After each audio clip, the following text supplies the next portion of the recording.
Kamusta sa lahat, mga kaibigan?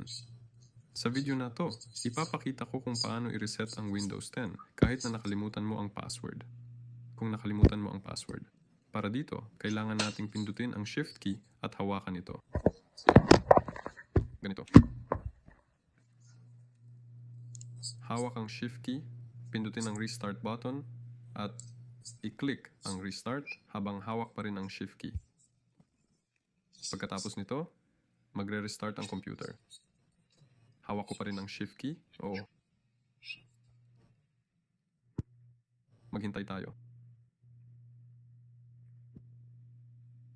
Ayan, nag-on na sa monitor ko.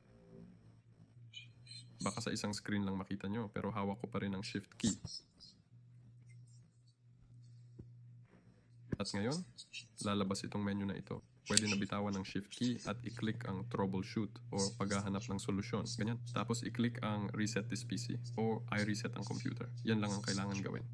Mag-like at mag-subscribe sa channel. Paalam sa lahat.